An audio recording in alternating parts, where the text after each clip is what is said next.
Turn on the phone's Wi-Fi and Bluetooth. Click Add Device. Long press the network configuration key for 5 seconds, and then the indicator light will flash.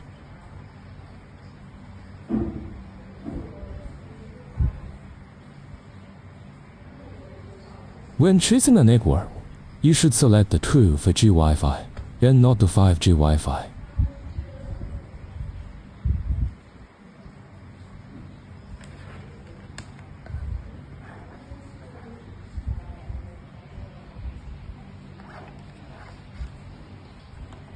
You can control the on/off of a fan or other furniture by controlling the on/off of the socket.